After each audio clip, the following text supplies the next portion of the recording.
मुफ्ती तारिक मसूद साहब के बयानात सुनने के लिए सब्सक्राइब करने के बाद बेल आइकन पे क्लिक करना मत भूलें।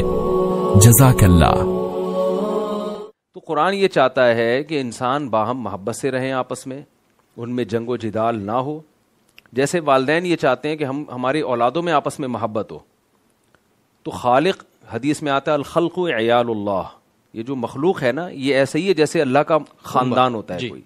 हालांकि अल्लाह का तो कोई खानदान नहीं होता, लेकिन ताबीर ये किया गया कि जैसे खानदान का सरबरा ये चाहता है कि मेरे मातहत सुकून इत्मीनान से ज़िंदगी गुजारें, ऐसे ही इस कायनात का बनाने वाला इससे भी ज़्यादा ये चाहता है कि ज़मीन में बसने वाले लोग मोहब्बत और सुकून के साथ रहें। तभी कुरान में जगह जगह है कि अल्लाह ज़मीन में फसाद को पसंद नहीं करते।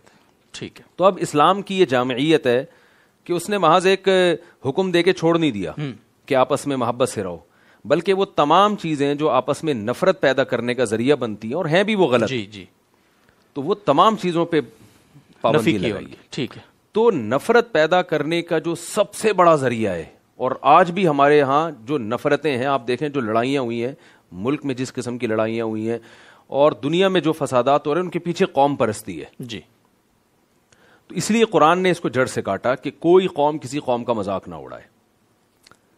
हम देखते हैं असबियत का इस्लाम ने कैसे खात्मा किया है कि रसूलुल्लाह सल्लल्लाहु अलैहि वसल्लम की जो तलवार उठी है सबसे पहले अपनी कौम के खिलाफ, अरब की तलवार अरब के खिलाफ। बदर पहली लड़ाई है ना, इधर भी अरब हैं इधर भी अरब हैं, फिर अरब नहीं है, इधर भी कुरैशी इधर भी कुरैशी, और इधर भी हाशमी और उधर भी हाशमी, यानी कबीला दर कबीला जी।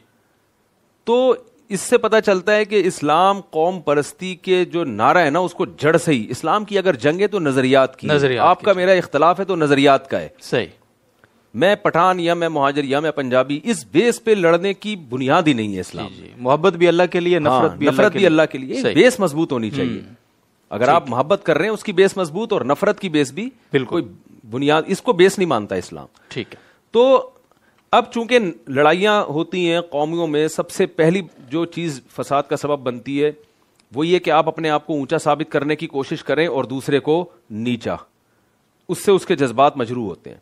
तो कुरान ने उसकी वजह बयान कर दी, ला यस्खर कौम मिन कौम, कोई कौम किसी कौम का मजाक ना उड़ाए।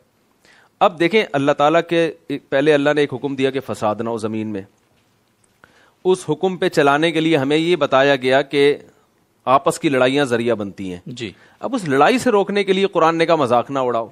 मजाक ना उड़ाने के हुक्म पर अमल दरामद करने के लिए एक और नुस्खा बयान किया जा रहा है कि तुम जो ये समझ रहे हो कि मजाक उड़ाने की वजह तकब्बुर होती है, तो अल्लाह फरमाते हैं कि ये भी तुम्हारी खाम ख्याली है कि तुम अपने आप को अफजल समझ रहे हो। ऐन मुमकिन है कि अल्लाह की नज़र में वो कौम तुमसे अफजल हो। ठीक है। आप अपनी खूबियों को तो देख रहे हैं कि हम पढ़े लिखे होते हैं, हमारे अंदर बात का सलीका है, और फला कौम पढ़ी लिखी नहीं है, भाई मुमकिन है उसके अंदर दूसरी कोई ऐसी खूबी हो। तो जब आप गौर करेंगे तन्हाई में बैठ के तो आपको दूसरी कौम की खूबियां नजर आएंगी।